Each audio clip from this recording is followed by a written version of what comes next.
최근 여론조사에서는 아직까지 이재명 후보가 1위를 달리고 있지만 그래도 또 보수 결집세도 무시할 수 없는 막판까지의 변수로 작용하고 있죠. 여기에 더 큰 변수가 될 수 있는 가능성이 있는 부분이 바로 단일화, 보수 후보 단일화 얘기입니다. 어제부터요, 투표용지 인쇄가 시작되면서 정치권에서 말하고 있는 이른바 단일화 1차 마감 시한은 끝났습니다. 이제 이미 투표용지에 후보들의 이름이 인쇄됐으니까요. 이제 남은 두 번째 마지노선 시한으로 꼽히는 날짜가 바로 사전투표 시작 직전인 28일까지가 아니겠냐라는 전망이 나오고 있습니다. 단일화의 최대 고비가 될 것으로 예상이 됩니다. 자, 김문수 후보 어떻게 해서든 이준석 후보를 단일화 협상에 끌어당겨다 앉히기 위해서 갖은 공을 들이고 있습니다. 대통령 중심의 수직적 당정 관계가 아닌 상호 존중과 협력의 건강한 당정 관계로 전환할 때입니다. 이를 위해서 저는 대통령의 당무 개입을 원천적으로 차단할 수 있는 제도적 장치를 마련하겠습니다. 당 운영이 대통령과 측근들의 영향력에 의해 좌우된다는 비판도 더 이상 없을 것입니다. 여러 가지 각도에서 지금 만나는 계획이나 이런 것도 추진을 하고 있습니다만은 원래 우리가 한 뿌리였기 때문에 같은 노력을 계속해 나갈 것입니다.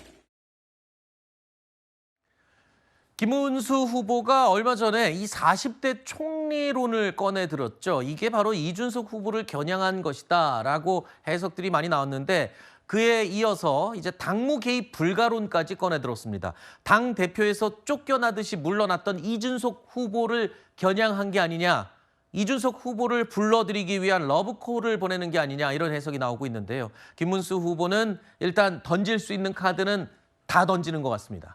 뭐 그래야 될 겁니다. 그렇지 않으면 이준석 후보라든지 아니면 이준석 후보의 완주를 지지하는 그런 지지층의 마음을 얻으려면은 사실 모든 것을 다 내려놓을 수 있어야 되는 것이죠. 그렇고 이제 사실 이준석 후보와 국민의힘이 다시 화합하고 통합한다는 것은 단순히 뭐 단일화의 문제를 넘어서 그동안 국민의힘이 국민들께 보여줬던 다소 못난 모습들을 자정하는, 반성하는 그런 계기이기도 합니다. 그러니까 대통령이 당무에 너무 직접적으로 개입해서 당대표를 찍어 누르듯이 하고 또 특정 인물을 당대표로 만들기 위해서 무리수를 두는 그런 여러 가지 패착들이 결국은 윤석열 정부의 파면이라고 하는, 대통령 파면이라고 하는 결론으로 귀결된 것이거든요. 그래서 이것은 앞으로 누가 대통령이 되든 누가 당대표가 되든 국민의힘이 한 번쯤은 고치고 가야 될 병폐입니다.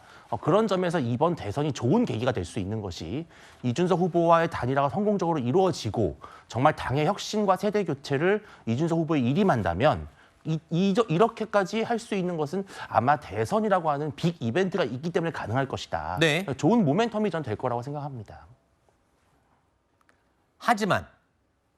하지만 사실상 단일화에 열쇠를 쥐고 있는 이준석 개혁신당 대선 후보는 여전히 완주하겠다. 대선 이번에 나는 혼자 완주하겠다라는 의지를 거듭 밝히고 있죠.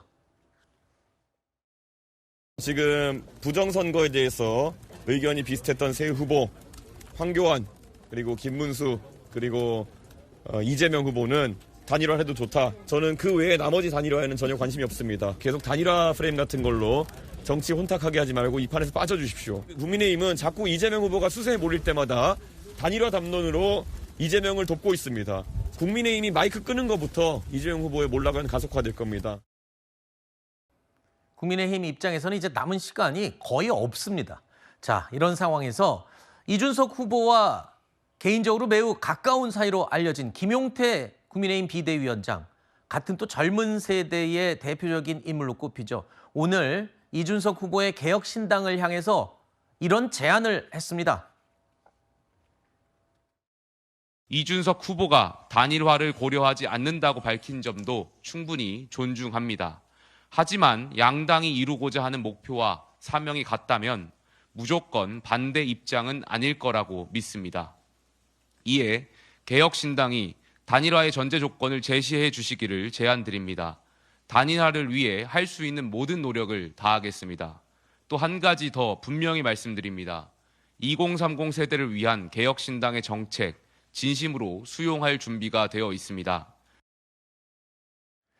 자, 김재원 후보 비서실장은요. 후보직만 빼놓고는 뭐든지 버릴 수 있다. 그런 각오다라고 말을 했습니다. 그야말로 단일화에 사활을 걸었다. 이렇게 표현해야 될 것 같은데요. 하지만 단일화 협의 테이블에 앉기까지는 뭐 요원해 보입니다. 이준석 후보가 전혀 마음이 없다라고 여러 차례 말을 하지 않았습니까? 예, 그런데 3년 전에 한번 돌아보면 가능성이 아직도 있구나라고 여기실 수도 있어요. 3년 전에도 안철수 후보와 그다음에 윤석열 후보 간의 단일화 과정에서 지난한 과정이 있었습니다. 안철수 후보가 진짜 안 할 것 같이 했어요. 그때 당시에. 그리고 이 국민의힘 내부에서 자강론이 굉장히 목소리가 커졌고요. 그런데 한국갤럽의 그러니까 그 투표일 2주 전 여론조사를 보면 윤석열 후보와 이재명 후보가 1%포인트 차이였고 이재명 후보가 앞서 있었어요. 당시에. 네. 근데 그 당시는 안철수 후보가 12%를 갖고 있었고요. 어떻게 됐습니까? 뒤집어졌어요. 안철수 후보의 6일 전 단일화로. 이 말씀 왜 드리냐면 14대부터 20대까지의 대통령 선거에서 2주 전 여론조사가 뒤집어진 건 거의 그것밖에 없어요. 네. 그러니까 지난번 3년 전에 20대 대통령. 그러니까 당연히 국민의힘에서는 뒤집으려면 이준석 후보를 단일화해야 한다는 게 아예 상수가 돼버렸고 윤석 후보가 지금 굉장히 거부하고 있는 것처럼 보이지만 저는 여지가 아직도 많다. 이준석 후보에 대해서 짧게 한 말씀만 드리면 10%가 확실한지는 아직 모르는 거예요. 10% 네, 오른지 네. 얼마 안 됐거든요. 그런데 그 불안함을 딛고 단단히 해서 앞으로 개혁신당을 계속 가져가면서 주도를 할 거냐, 정계개편에 주도를 할 거냐, 아니면 확실하게 이 당에 원래 있는 안티 이준석의 그 층들에게 나는 단일화까지 다 했다라는 거를 보이면서 정계개편에서 주도권을 잡느냐, 그 차이거든요. 저는 후자를 택할 가능성도 높다고 생각을 합니다. 네.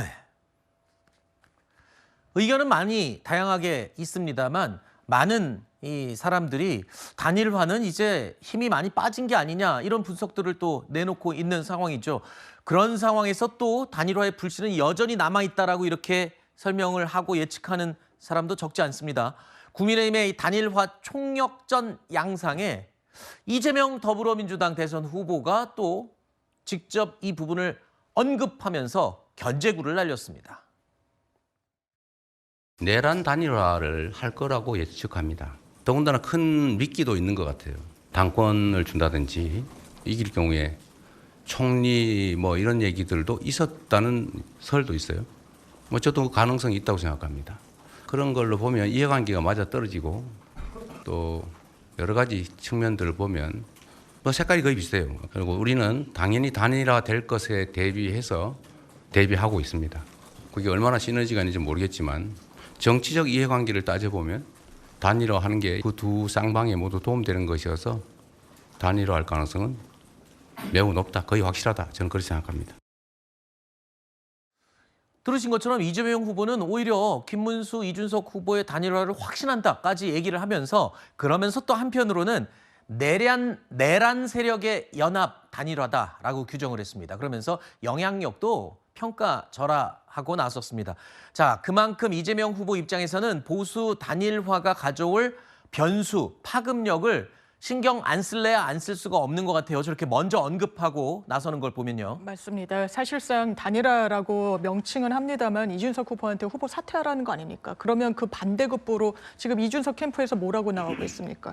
나에게 당권을 주겠다고 했다. 그리고 정치적 이해관계. 이거는 이 단일화는요. 국민들은 국민의힘에 체질 개선하라고 명령을 내렸는데 화장 고치고 그냥 나오겠다는 겁니다. 어떻게 보면 모렴치한 측면이 있죠. 한덕수 전 총리와의 단일화 처절하게 실패했고 또 단일화를 이야기한다. 전 국민에 대한 예의가 아니라고 생각합니다만 다만 개혁신당이 서 있는 지금 객관적인 정치 지형, 지금 당장 지방선거 대선 끝나고는 치러야 됩니다. 전국 단위 선거에 후보 낼 수 있을까요? 딱 의석수 3명 있습니다. 그중에 2명은 비례대표 의석수고요. 전국 단위로 발돋움하기 위해서는 어떤 조직력이 필요합니까? 어떤 정치 세력이 필요합니까? 본인이 원래 몸담았던 국민의힘과 유기적으로 결합하기가 쉬운 거죠. 지금은 탄핵에 나는 찬성했다. 계엄에 반대한다라고 합니다만 정치적 이해관계의 당리당략으로 보면 또 조우하지 못할 이유가 없는 거 아니겠습니까? 그렇기 때문에 이런 국민을 얕잡아 보는 단일화에 대해서는 저는 국민들이 심판 내려주셔야 된다고 생각합니다. 네.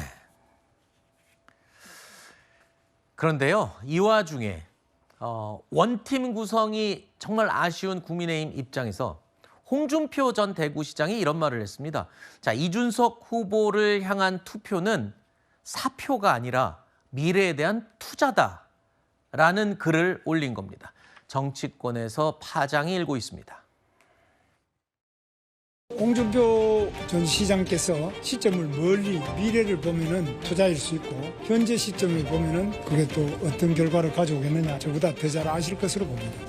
홍 전 시장께서 당에 대해서 많은 상처가 있고 그리고 그것이 잘 아물지 않았구나라는 생각이 좀 듭니다. 이준석 후보라든지 저희 김문수 후보라든지 방향성이 같기 때문에 이 큰 틀에서의 정치를 본령을 복원하는 데 있어서 홍 전 시장도 역할이 있으실 거라고 생각이 들고 저는 정치적 격려 차원으로 해석을 합니다. 홍 시장님의 보수 대통합, 그다음에 보수 단일화에 기반으로 한 김문수 후보의 흔들림 없는 지지, 이것은 변함이 없다 이렇게 봅니다. 보수 단일화에도 방점을 두고 선제적으로 이준석 달래기 아니겠나 저는 이렇게도 보고 있습니다.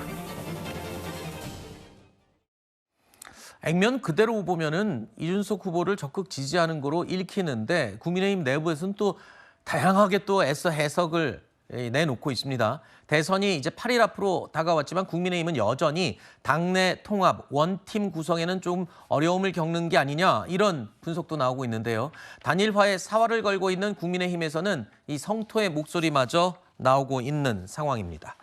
자, 이런 상황에서 현장 유세에 직접 나섰던 한동훈 전 대표, 이른바 별동대 유세에 나섰었죠. 한 전 대표는요, 김문수 후보의 이름이 없는 선거복을 입고 유세를 했었는데 이제는 김문수 후보가 이름이 명확하게 적힌 그런 선거복을 입고 다시 등장해서 또 눈길을 끌었습니다. 저는 승리를 위한 단일화는 강력하게 지지하고 찬성합니다.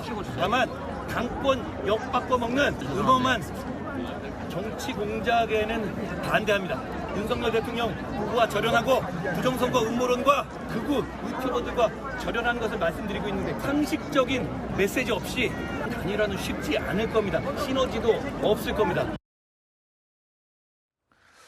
별동대 유세에 나서긴 했지만 정작 유세장에서는 당권 제한 의혹에 대한 성토를 쏟아냈을 뿐 글쎄요, 뭐 적극적인 김문수 후보 지지가 없어서 아쉬움을 표하기도 했었는데 그런데 이제는 김문수 후보 이름이 적힌 이 선거복을 입고 이제 적극적으로 나서기 시작했습니다. 이제 도와주기로 한 건가요? 같이 합동 유세도 가능할까요?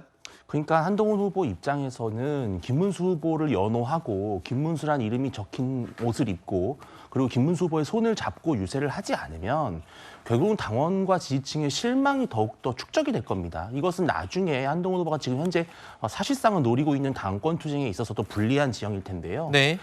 빨리 그렇게 해야죠. 근데 지금 한동훈 후보가 여전히 계속 뭐 권성동 원내대표의 사퇴라든지 이런 조건을 거는 것은 지금 대선이 사실상 사전투표를 생각한다면 며칠 안 남은 겁니다. 이런 상황에서 당의 또 다른 분란을 촉발시킬 수 있는 조건을 내거는 것은 지금 현재로선 그런 타이밍은 아니거든요. 그래서 한동훈 후보가 아마 이런 조건을 내겠지만 결국은 저는 김문수 후보의 손을 잡고 함께 무대에 오르는 그런 모습을 조만간 보시게 될 거라고 생각을 합니다. 알겠습니다.